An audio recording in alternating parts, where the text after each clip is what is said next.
Wonderful. Okay. So hello, Janes, everyone joining us today. I'm Carmen. My pronouns are she, her, hers. I'm the editorial director here at Jane, and I'm so honored to welcome our guests today, Hailey Wierengo and Desta Tedros, Reff, executive producers of A League of Their Own. If you have not watched this entire series yet on Amazon Prime, please add it to your to-do list for the weekend. You will need all 8 hours in a row because you will not want to stop watching it at any point in time. And so before I welcome our two guests, let me just tell you a little bit more about them. So Hailey formed Field Trip Productions with Will Graham in 2017, where she fosters multiple projects across film and television. Prior to Field Trip, she spent 9 years at UTA as an agent in the independent film group, focusing on packaging, financing, and distributing independent features like The Big Sick, 20th Century Women, and Hello, My Name is Doris. Desta is a writer and director that has written for a variety of different shows, from character dramas like Sorry for Your Loss and The Last Tycoon to action, think Shooter, and then some including The Purge and Grand Hotel. Currently, she's serving as EP on A League of Their Own, and before transitioning to entertainment, had a former career as a lawyer and spent several years in the Mississippi Delta working as a social justice advocate. Desta loves to tell stories from a place of empathy and is driven to bring marginalized perspectives into the mainstream, specifically through authentic portrayals of LGBTQ+ and BIPOC characters and stories. Thank you so much, both of you, for being here with us today. Thank you. It is an honor. Here at Jane, we're all about recognizing and honoring all of the work that women do, all the space that we hold for other people, for obligations in our lives. So it is truly an honor that you all are taking the time to be with us today. And, to sort of kick us off, let us start with the story of A League of Their Own. I know that it was a years-long, very roundabout process that led to this incredible series ending up on our screens and specifically on Amazon Prime. And so I would love if you two could just walk us through, how did this series come to be? How did this story come to be? And what brought you both to the project? And please do include, if your journeys to the project include being on a baseball team, just that information we will need. Yeah. So, like, other than baseball discovering, like softball discovering the way I was gay. I'm the newbie on the block. Hailey, you have more about this. I'll give you the sort of Cliff Notes version, but basically, Will had been working on another show, Mozart in the Jungle, and they were shooting in Venice, Italy, like poor guy, and it was so really loud. It was really loud in his hotel because he was on the first floor, and so he put on one of his favorite movies, A League of Their Own, to help give him some white noise while he was no doubt rewriting like something that needed to shoot the next day or God knows what. But in doing so, I think he was sort of reminded of how much he loved the film, and that sparked a rabbit hole journey of digging into some more of the real stories, which of course included a lot of queer representation, and then, of course, kind of indicated a whole history of stories of women of that era who were athletes, who were different, who didn't sort of fit the mold. And you had this league that sort of allowed a group of white passing women to like play professional sports for the first time. And then you had other women and other people trying to make it in their own right. So I think it just spoke to a lot of stuff that like we love, being able to take something that is so dear to our hearts in terms of our love for the movie, but then just to find like such a rich justification almost to dig into those stories more, and like to have such a clear kind of call to action that's not about remaking the movie, but creating something that can stand on its own and kind of live alongside the movie. So that's where it started. So when Will and I started the company, the rights on the the film were just being closed with Sony. And then that summer we talked to Abby Jacobson, who in some sort of kismet world had like just recently been introduced to the story of Mamie Johnson and Toni Stone, who were two Black women who played on the Negro Leagues back in the 40s. And she signed on. So we sold it to Amazon as a half-hour comedy in November of 2017. And we pursued a path with like super talented writers to crack that. And I think we very quickly, maybe not quickly enough, realized that there was so much story here, there was so much ground to cover, that as much as we loved the idea of having it be a character-driven, fun show, it really did need to be an hour long. So we shot a pilot and literally, wrapped in the pandemic hit, and subsequently shot the rest of the series last summer in Pittsburgh after breaking a sort of entirely new show that's an hour long that included the likes of Desta and a bunch of other talented writers. But I think to that point, I think it speaks to hopefully what you see on screen, but I think the passion and the love and the care that's taken in the show, because it is so much more than a television show, you have to really believe and love and feel the responsibility of these stories to sort of take it from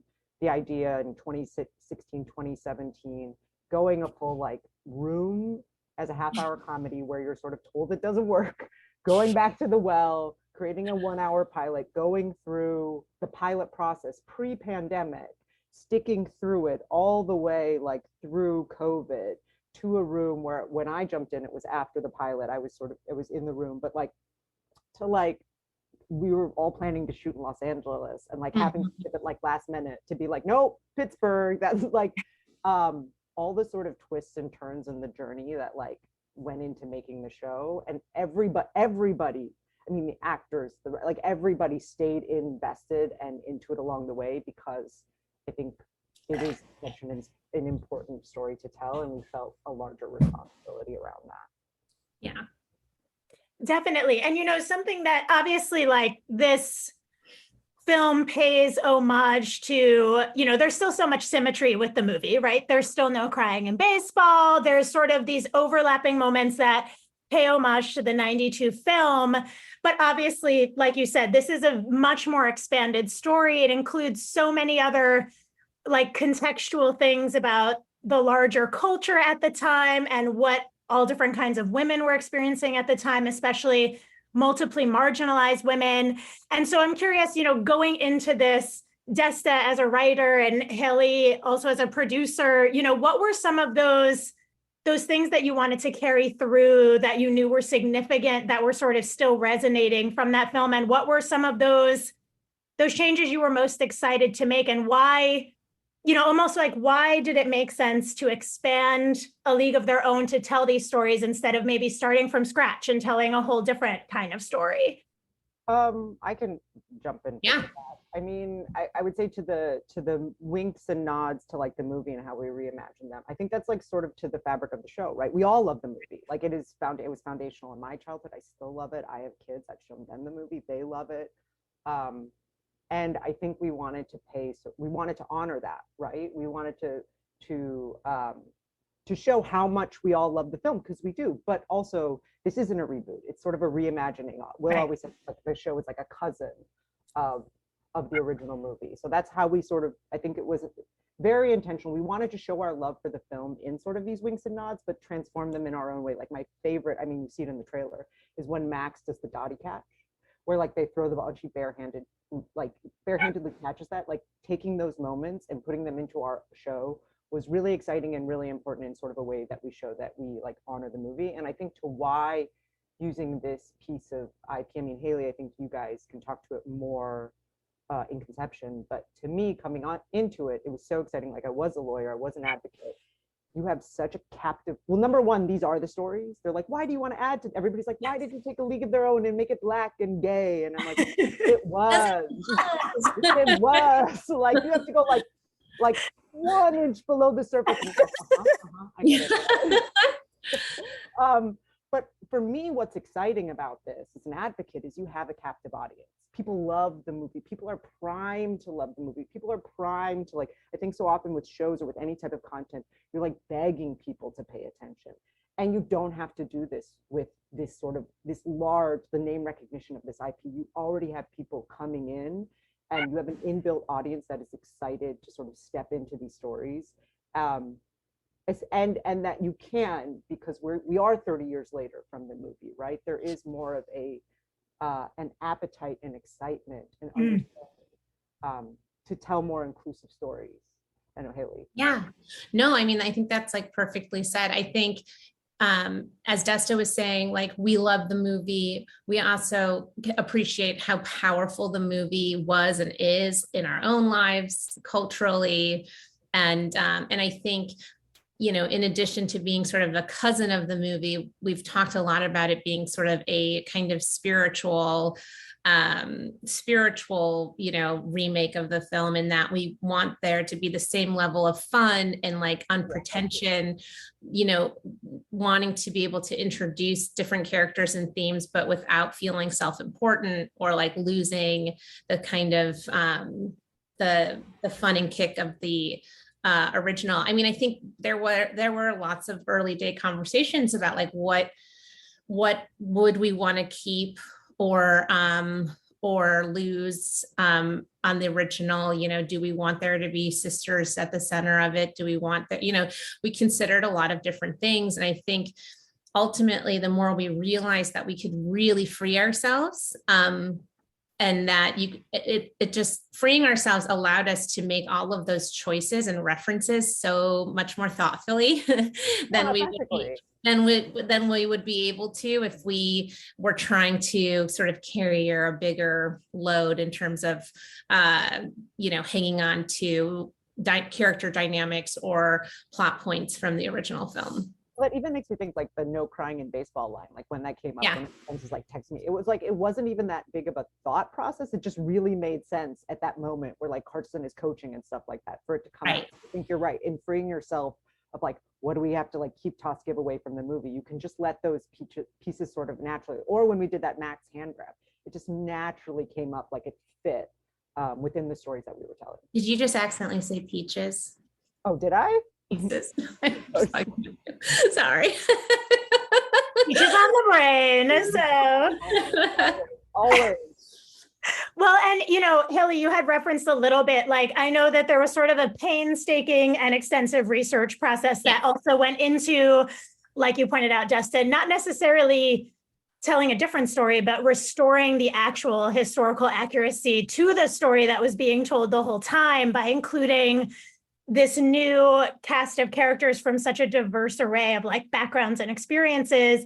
And so, you know, can you both give us a glimpse into, you know, what went into that really heavy task of trying to tell the story of this league, and really in this reimagination, also the story of, you know, the Negro League and other like concurrent stories that were happening.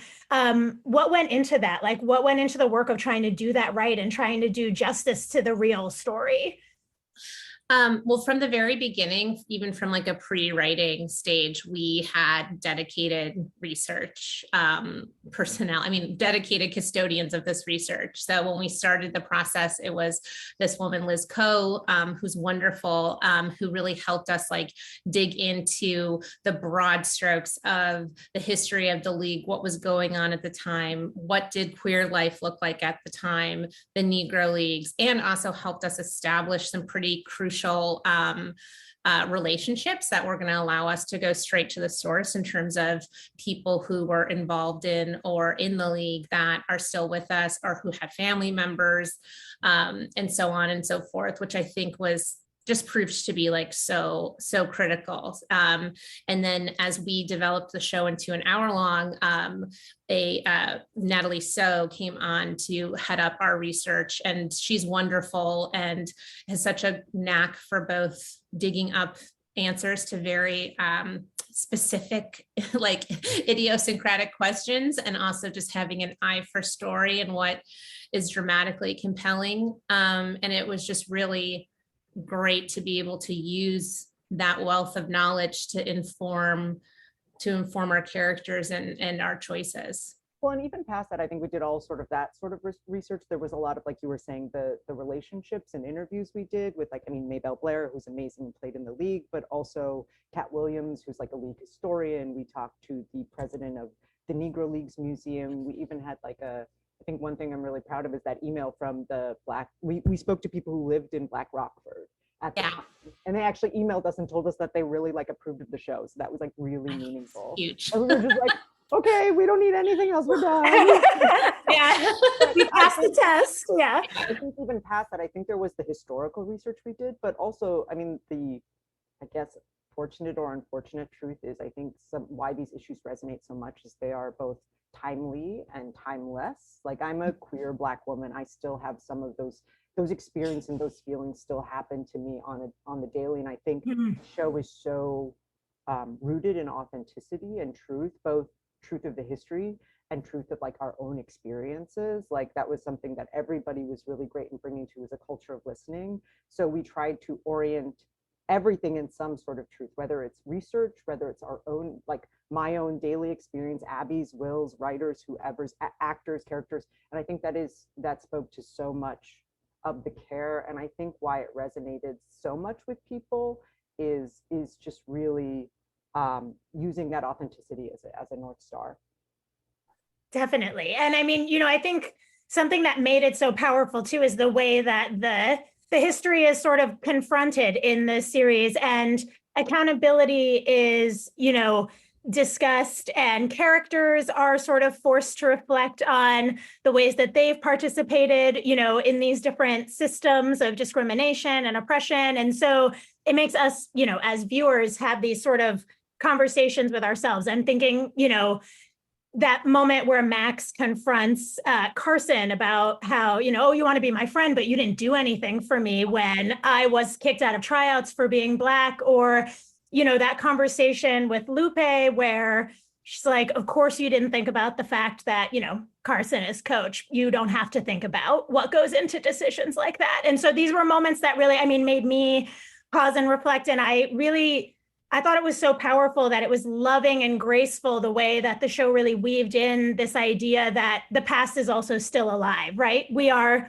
watching this show in a moment where women's rights are under attack broadly, but also specifically queer and trans rights, racial justice, all of these things are under attack. We're really in danger of slipping backwards on the progress we have made. And so, what hope do you have that confronting the past by telling this story honestly can have? I wanted to say just one thing back to the moments that you were sort of calling out. I think I just want to give a lot of credit to Abby, because Abby was like very willing. That first moment is with Carson, but to have Carson be fallible and like not protect herself or her character, it's like, I want to act like a white woman at that time would be, which is completely oblivious. What happened? Sorry, everybody. Yeah. Sorry. But yeah, and I think there was just, I want to specifically call out credit to her, because a lot of those moments kind of come at her expense. And she thought they were like very important to show really authentically. To me, what I hope is just that it opens up a dialogue, because I think there is something to the joy in sort of my experience of a lot of homophobia, of a lot of racism, of a lot of like misogyny, it isn't as intentional as I think we all believe. There's a lot of awkwardness and ignorance and a lack of perspective in that. I did social justice work in Mississippi. It was like a out gay woman with my white wife and our little gabies in the deep South, and the weirdest things that people would say to you, and most of it and I was able to like not take it as hate and just be like, oh, like we're Martians to you, so let me like give you the space to have a little bit of a conversation, including when you look at me, you're like, wait, are you like a gay? And open up a dialogue. And I think that's really what I hope to me, because I think, like I said, that's what's amazing about using this sort of beloved IP, is you have so many people coming to the story who are getting like a new perspective on a lot of things, who like maybe have been the person in that moment and didn't see, and that they're taking that in, and hopefully it sort of sparks a dialogue which moves towards change. because I think what I learned as an advocate is I can't change your mind for you. I really, really want to, and I try really hard. So badly. So badly, but I have to give you the tools to change your own. Like, that's on you. And I think that is part of what we're doing. Yeah. Totally. Yeah. And I mean, I'm interested too in your perspective, sort of having hopped from advocacy to working in entertainment. Like, what would you say the power of feminist stories in a moment like this really is? You know, I think there's sort of some folks who, I come from the advocacy field, and there's definitely folks who are like, pop culture is, you know, that's just a movie, that's just a TV show, that's not going to do the work of changing the world for us. And so I'd love if you could elaborate a little bit too on like what you think, having sort of seen it from the field and from behind the scenes, like what power does a feminist story have when we're in such a troubled moment for so many people? Oh my God, changing minds and changing culture. Like, I had a moment like that when I moved here to start writing. I went from living in Mississippi the week before Trump was elected and being like, it's going to be okay though, guys. It's going to be okay. To I moved here as a writer on this very extravagant period piece, unlike this, which was saying nothing. And I was just like, oh my God, what did I do? I need to go back. And I almost quit. I had a friend who does like discrimination law, like the real like civil rights advocacy work. And I was like, I don't know if I should keep doing this. And she's like, oh my God, like you need to. You are like, you have a seat at the table. You have a captive audience. You can shape minds. You can shape culture. Like, that's what I think. That's why I've always been excited to be a part of the show, is because you have people who are, I think people so often are unaware of their biases. And oftentimes I think unaware of like the elements of their perspective that are bigoted, and we can bring them in. And I think the gentle touch of this show allows you, we're not sort of, I mean, there are moments of confrontation, but we're kind of bringing you along the ride so you can open up your eyes and open up and change your perspectives. And I really think that is what's important, and what's the opportunity of media and stories right now, is you get to shape the way people see the world. And let them change their own minds. I don't know, Hailey, how do you think? Yeah, no, I mean, I totally agree. I try to not take myself or like this business too seriously at all, because I don't want to disappoint you. But I do think that in that respect, like this show is doing exactly that, what Desta was saying, in terms of you are literally entering people's homes. Like you're finding people literally where they are, and you're presenting them with people that they may never come in contact with otherwise, and conflicts and, you know, forms of resolution that they might not see otherwise. And one of the things I really like about the way the writers sort of handled the conflicts in our show, you know, as Desta was saying, like we have this sort of crucial link between Max and Carson that like allows our show to be one show instead of kind of two totally different stories. And like, but being really thoughtful about that and not putting Carson in the position of saving Max or vice versa, like really trying to be authentic about those experiences and the fallibility of a character like Carson. And like looking at relative privilege within a very imperfect, you know, unfair world, and being able to allow room for people to both be sort of on the receiving end of privilege and still shut out in other ways, right? Like I don't think any of our main characters here are without their own sort of struggle, which I think is, you know, true in life. And I think being able to put that on screen without trying to tidy it up too bit or resolve it or say like, this is the good guy, this is the bad guy, this is, you know, I think in our culture today, especially, like it's nice to just let things really marinate in the gray area, because I think that's where the real sort of human truth of it all comes out.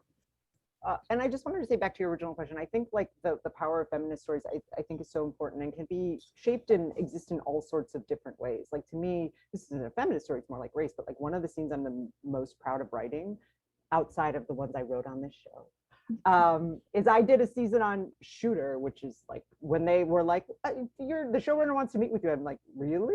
Like, like white guys and guns, and I was like, okay, like you're like, was this a typo in the email address? Like, okay. But I have, it's like a page scene where like Ryan Phillippe's character, Bob Lee Swagger, that is his name, hit show.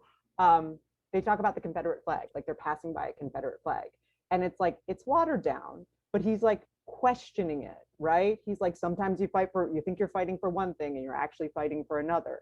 And just that perspective to like a show that I know is like a red state show with viewers, I felt like I've never like naturally reach or sort of speak to, is really powerful. So I think telling our stories wherever we can always sort of moves the dial in an important way. I love that. And, you both have sort of referenced the sort of formative role that this movie held for you. And, here we are, it's been 30 years since the movie came out. We're now all sitting down again, enthralled by a reimagination of it. And I'm just so curious, like, why is it that 3 decades later, this story, this true story, is still resonating so deeply? And what does the story that you see on screen, the story that you learned about in this research process, like what about this story is still resonating for both of you? What is it still what message is it still telling you? You go, Hailey. Okay.